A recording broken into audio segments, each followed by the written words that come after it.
ug dinhi ning atong tulumanon. Inyong masayran ang kamaturan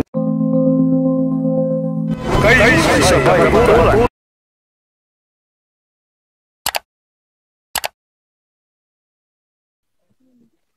Okay, salamat.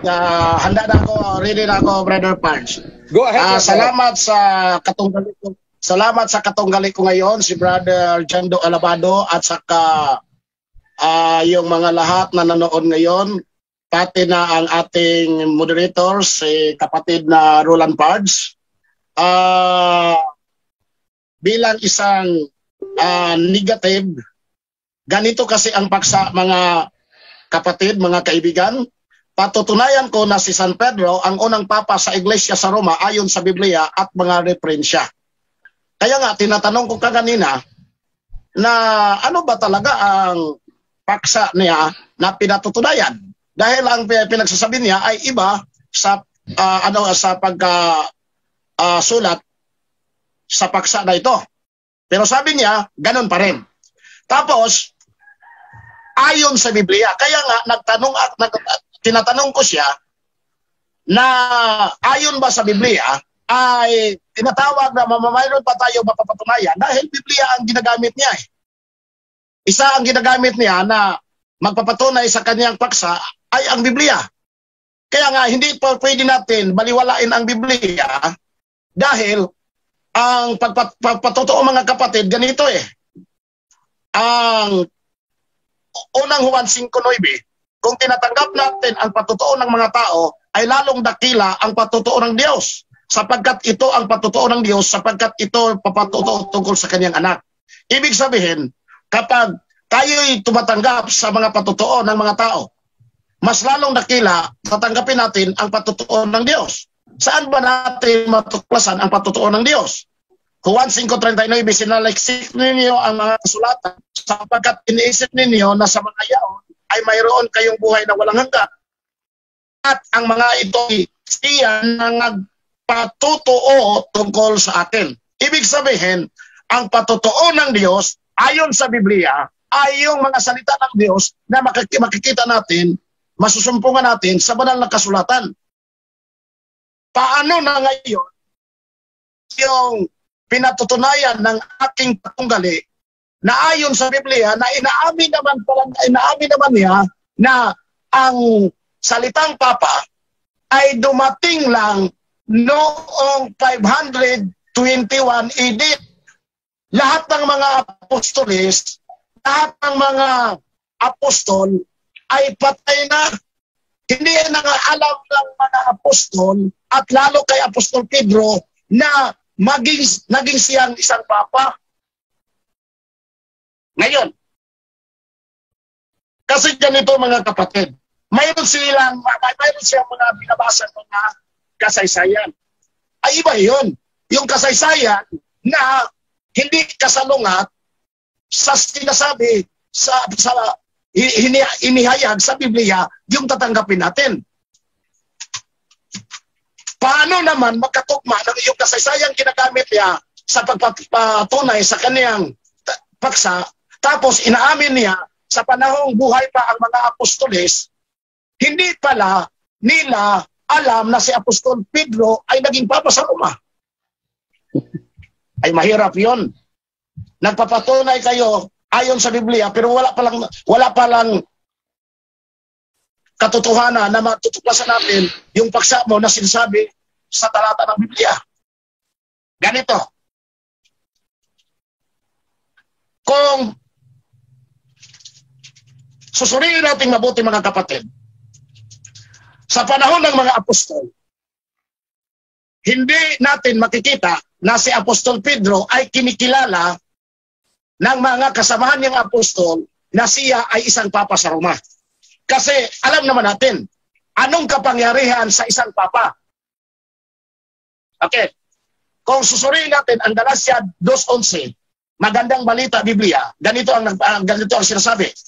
Nang si Pedro ay nasa Antioquia, hayagan kong sinabi sa kanyang mali ang kanyang ginagawa. Biro mo, isang papa sa Roma, sinabihan sa harap-harapan, hinatulan ni Apostol Pablo? Galacia 2:11. Ngunit nang dumating si Sita sa Antioquia, sumalungat ako sa kanya ng mukhaan sapagkat siya ay nahatulang nagkasala. Ano pala ang kapangyarihan ng Papa sa turo ng Katoliko? No? Ganito ang sinasabi. My First Catechism, page 112, by Reverend Father Paulo Operlo. The Pope is the Bishop of Rome, the head of the Church, and the successor of St. Peter, while other bishops should reign at the age of 75. The Pope may remain, while the other bishops should resign at the age of 75. The Pope may remain in office till his death. We must obey to the Pope as to Jesus Christ Himself. Yun ang kapangyarihan ng Papa. Hindi pwedeng basta-bastahin lang, mukha-mukhaan, harap-harapan, pagalitan mo yung Papa, kawalagian yun. Webster Comprehensive Dictionary, International Edition, page 1092. Roman Catholic Church. The Church is communion with the Pope, whom it recognized as its supreme head on earth. Biro mo, kataas-taasang Pangulo sa buong sanlibutan. Iyon ang kapangyarihan ng isang Papa na wala naman natin, hindi naman natin makikita na nandoon kay Apostol Pedro. Kaya nga, sa kanila lang yon, inaamin niya kung naabutan. Kaso lang, hindi nakaabot. Kaya nga, ang pagpatunay sa aking katunggali ngayon, hindi niya matindigan na ang paksa niya ay mapatutunayan talaga ang nandyan sa Biblia na si Apostol Pedro ay unang Papa sa Roma. Hindi talaga niya mapatutunayan ngayon. The New Book of Knowledge, Volume 16, page 298. Why is it called the Roman Catholic Church? The Roman Catholic Church is the branch of Christianity that looks upon the Pope, the Bishop of Rome, as its spiritual head on earth. Biro mo? Spiritual head, supreme head. We must obey the Pope like Jesus Christ. Tapos, harap-harapan, sinalungat ni Apostol Pablo, hinatulan ni Apostol Pablo na nagkasala si Apostol Pedro. Ibig sabihin doon, sa panahon nila ngayon, hindi kinakilala nila na si Apostol Pedro ay isang Papa. Yun ang maliwanag. The Roman Catholicism, page 457, by Lauren Whitner. The Roman Church teaches that Christ established the church, but it places a man, the Pope, at its head and invests him with absolute power. Gaya ngayon, sinong Papa ngayon? Samantalang Papa ngayon? Ang Papa ngayon ay si Pope Francis, sino mang obispo. Kasi si Apostol Pablo, isa ding obispo. Apostol, obispo, bishop. Sino bang pare or obispo or cardinals ngayon na may kapangyarihan na sasagot, haharap sa Papa, paggalitan niya ang Papa? Ang kasaysayan ng mundo, page 74, by Andrew Gonzales, Cristina Arbeles. Muling iginiit ni Papa Boniface ang sinabi ng mga naunang Papa sa kanya na ang lahat ng mga hari sa lupa ay nasa kapangyarihan ng Papa at ang Diyos lamang ang maaaring humusga sa Papa.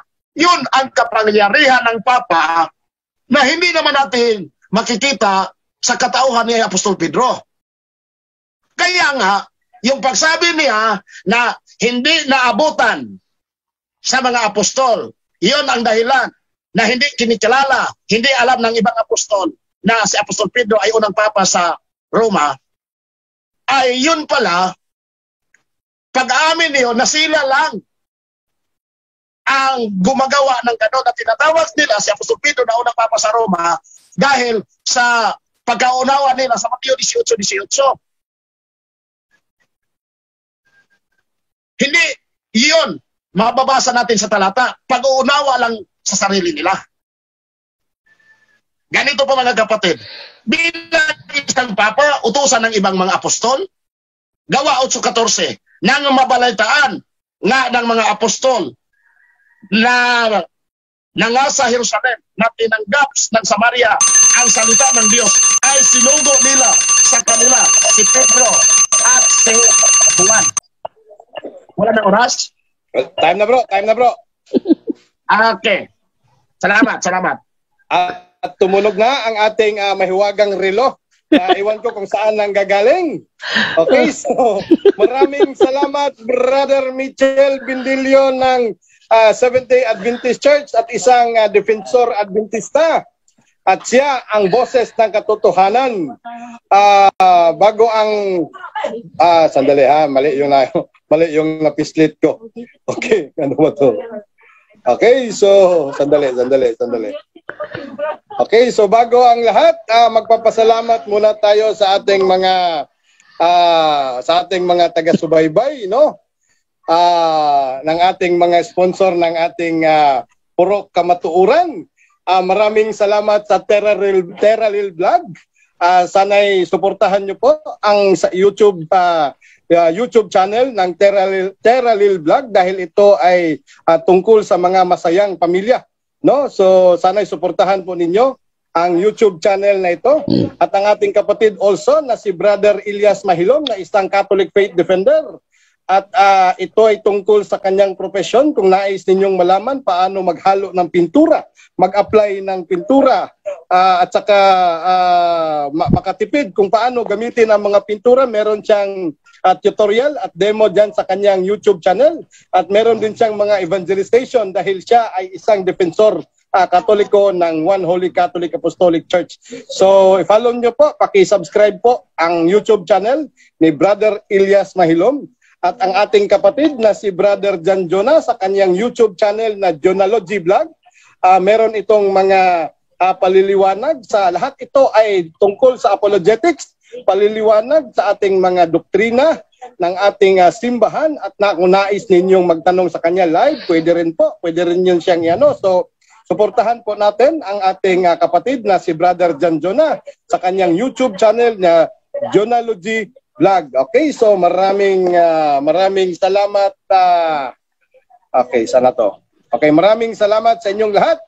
So, hindi na tayo magpaligoy-ligoy pa kasi medyo hapon na.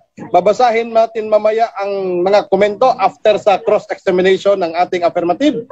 Brother Jando Alabado ng Team Maria, isang defensor katoliko ng One Holy Catholic Apostolic Roman Church. Ready ka na para magtanong, Brother Jando? Yes, bro. Roland, ready na. Dahil ready ka na, Brother Jando, magsisimula ang iyong 10 minutes kung ikaw ay magsisimula ng magtanong. Go ahead, brother. Okay. Unang tanong ko kay Brother Mitchell Bindilio. Sumasang-ayon ka ba, Brad Mitchell, sa Gawa 20:28 na yung magpapakain ng mga tupa ni Kristo tinatawag na obispo? Sumasang-ayon ko sa talata sa Gawa 20:28 na yung mga obispo ay inuutosan na alagaan yung mga tupa ng Panginoon. Pero yung talata na yon hindi nagpatotoo na si Apostol Pedro na ang unang papa sa Roma, dahil inaamin mo na ang pangalan na yaon ay dumating lang noong 521 AD. Nasagot ang katanungan. Sunod na katanungan. Okay, next na tanong. Sumasang-ayon ka ba sa Mateo 18:18 na ang iglesia binigyan ng otoridad para magpahintulot at magbawal? Sumasang-ayon ko sa talata na yon, pero hindi ikaw sumasang-ayon sa isip mo na ang tinutukoy doon yung pagsabi ni Apostol Pedro na unang papa sa Roma, dahil katang-isip mo lang yon, hindi natin yan mababasa sa talata. At saka kung ganyan talaga ang pakay ng Panginoong Hesus, hindi na paabutin pa muna ng 521 AD, doon pa maimbento yung pangalang Papa, siya na mismo ang magpakilala, magturo sa kaniyang mga apostol na si Apostol Pedro ay ang unang Papa sa Roma. Sunod na katanungan. Sumasang-ayon ka ba, Brother Mitchell, na ang Santo Papa o ang Pope, batay sa ginamit mong my first catechism, ay ang Bishop of Rome? Sumasang-ayon ko sa ginagamit ko na ang Papa ay the Bishop of Rome, pero iba siya dahil pag na siya na ang naging Papa, ay yung kapangyarihan niya ay siya ang pinaka dapat gagalangin. Kasi hindi sabihin niya iba ang Bishop of Rome sa ibang mga bishop, kasi yung Pope Bishop of Rome, pero pag naging Papa siya na ang may kapangyarihan sa lahat. Kaya nga sabi, we must obey to the Pope as to Jesus Christ himself. Na hindi naman natin nakikita na ginawa ng mga apostol doon kay Apostol Pedro sa kanilang panahon. Okay, sunod na tanong. Sino, Brother Mitchell, ang unang obispo sa Roma? Hindi. Alam mo, Brother Jando, ako ay isang negative, hindi ako affirmative. O, sige.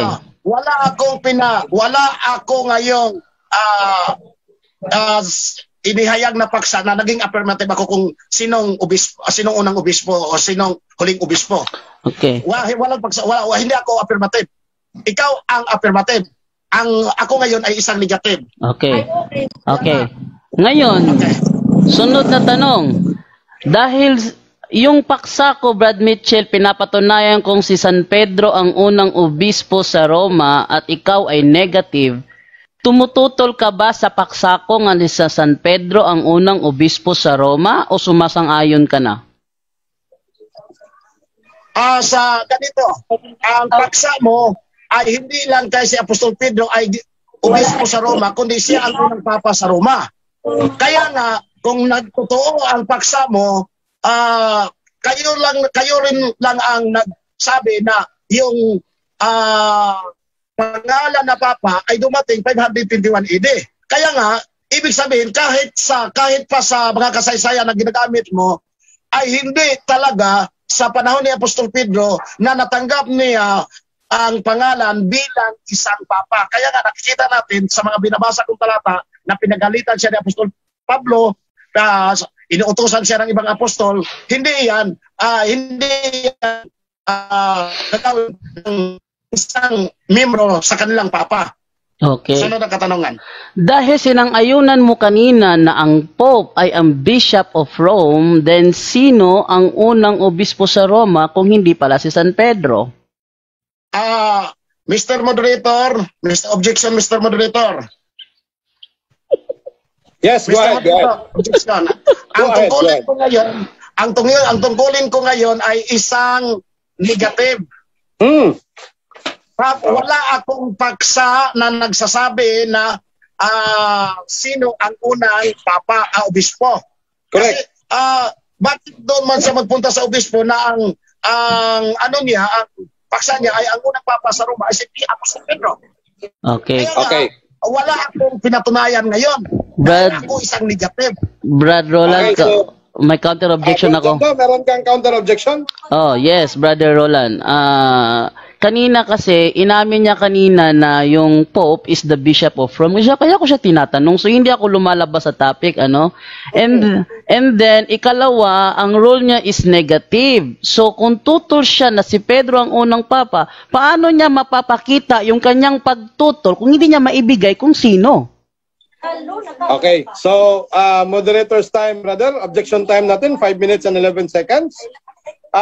Bro, Jando, no? I-reconstruct na lang natin, bro. Ganon pa rin yung essence kasi as negative talaga si Brother Mitchell, kahit alam niya hindi talaga to magbibigay ng sagot kasi alam mo na pag negative, hindi pwedeng maging affirmative.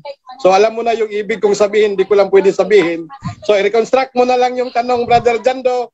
I-reconstruct mo na lang so para masagot niya ang nais mo ipasagot sa kanya. Okay. No? Next na...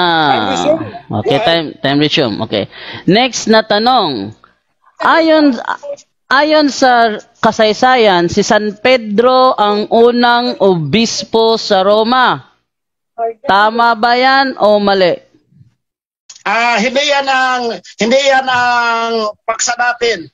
Si Apostol Pedro Objection, moderator. ay ang unang papa sa Roma. Objection, moderator. Mr. Moderator, objection. Okay, sandali. Ako yung nauna. Ako. Moderator's time, Bro Mitchell. Ako. Bro Mitchell, may nag-objection, Bro Mitchell, sandali lang. Ah. Go ahead, Brother Jando, ano yung objection natin? Kanina bro, Roland, tinanong ko siya kanina kung sumasang-ayon ba siya na ang Pope ay obispo sa Roma. Sumang-ayon siya. Ba't niya sinasabi sa akin na yung tanong ko hindi sa tema? Yun nga, sinang-ayon na nga niya kanina eh. Correct. Okay, so Brother... Objection, Mr. Moderator. Objection, Mr. Moderator. Objection. Yes. Go ahead. Ganito, Mr. Moderator. Ganito ang ano ko. Yung sabi ko kanina, yung pinabasa ko my first catechism, yung Bishop of Rome, yun ang haharangin parang maging papa. Kasi yun ang sinabi dito eh. Ganito ang sabi dito sa my first catechism, page 112. Okay, Is the Bishop of Rome. Bro Mitchell, sandali, Bro Mitchell. Okay, so wag ka munang maglatag ng katikisan dyan, Bro Mitchell, kasi nasa cross-examination tayo, Bro Mitchell. No? So, sandali lang, Bro Mitchell, ha? Sandali lang. So, wag ka munang maglatag ng katikisan dyan, kasi nasa cross-examination tayo. Kanina, Bro Mitchell, sinang-ayunan kita kasi ikaw ay negative, tapos yung tanong ni Brother Jando is affirmative, no, talaga. So, ginagawa kanyang, at yung tanong niya, para ka mag-amen. Pero ngayon naman, ibang sitwasyon. Merong pagpipilian, tama ba o mali? So baka hindi mo narinig ang tama o mali, yan ang duda ko. Kaya wag ka munang maglatag ng katikisan dyan. Okay? So Brother Jando, tama ang palagay ko na hindi niya narinig ang tama o mali. Naka-time post tayo, patakbuhin ang oras hanggat hindi matapos magtanong si Brother Jando na ulitin ang pagtanong. So Brother Jando, tatakbo lang ang oras kung si Brother Mitchell ay magsasagot na. Go ahead, Brother Jando, pakiulit ang tanong. Sige, balik ng tanong. Ayon dito, si San Pedro ang unang obispo sa Roma. Tama ba ito o mali? Mali yan kasi kulang yan.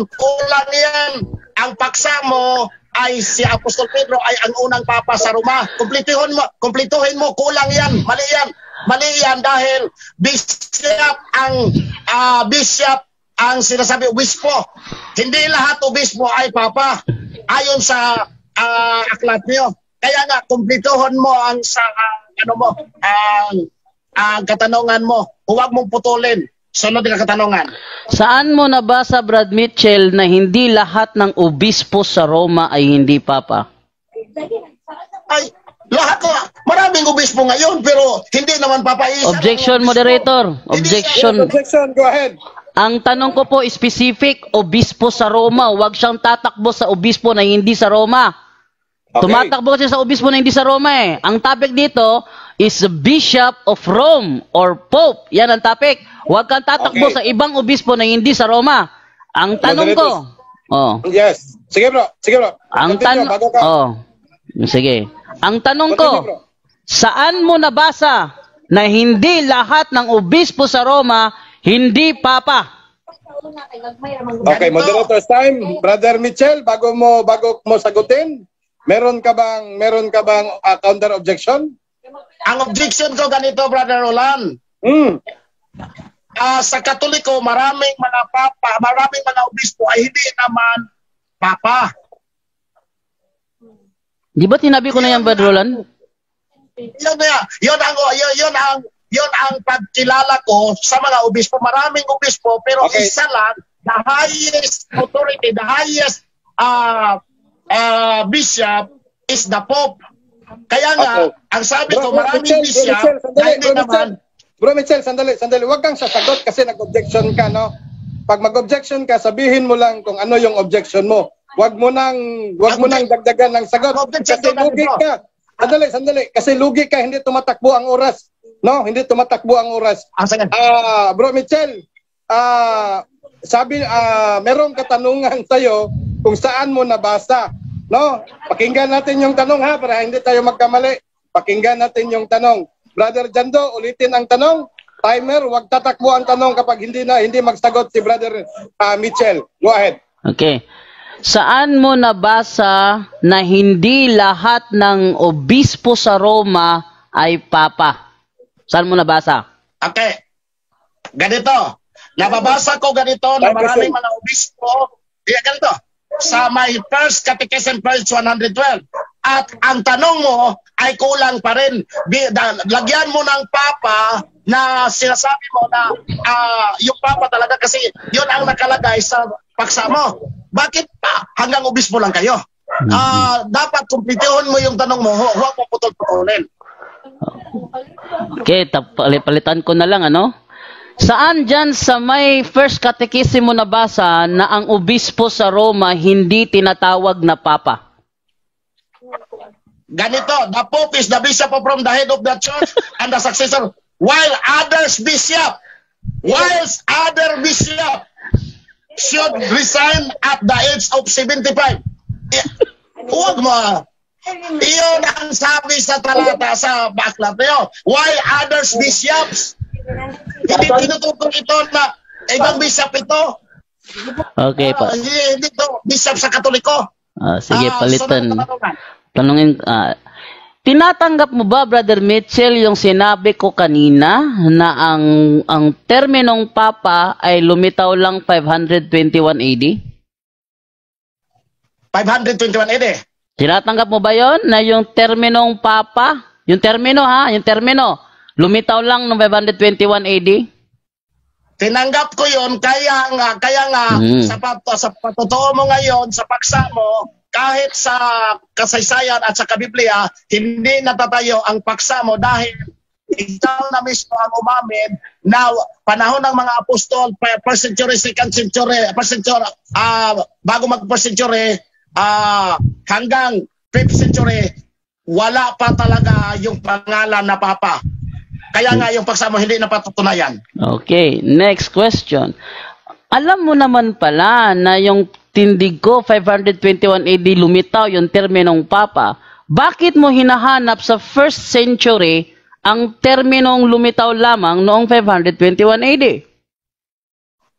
Okay, bakit ko hinahanap? Dahil ang paksa mo, pinatutunayan mo ayon sa Biblia at mga kasaysayan at mga referensya na si San Pedro ang unang papa sa Iglesia sa Roma. Kaya hanapin kita ng patunay ayon sa Biblia kasi ginagamit mo. Okay. Ginagamit mo ang Biblia sa pagpatunay na wala pala, hindi pala binabanggit yung pangalan na yun sa Biblia. Okay, next na tanong. Okay, moderator's time. Time. Brother Jando. Dalawang tanong na lang, Brother Jando. Okay, dalawang tanong na lang para makumpleto yung 10 minutes natin. Go ahead, Brother Jando. Okay, next kong tanong. Teka. Nakalimutan ko, naputol eh. Yung next kong tanong, Brother Mitchell, alam mo naman palang 521, ba't minahanap sa 1st century? Yung terminong papa, nakalimutan ko talaga, nawala sa isip ko, Brother Roland. Bigla ka kasi nag-ano eh. Pwede ba ma-stop muna yung time? Bro, yung time bro, wala na yung time bro kasi 2 questions na lang. Oo, sige. Yung minute, 1 minute to answer na lang kang Bro Mitchell ang gagana ngayon.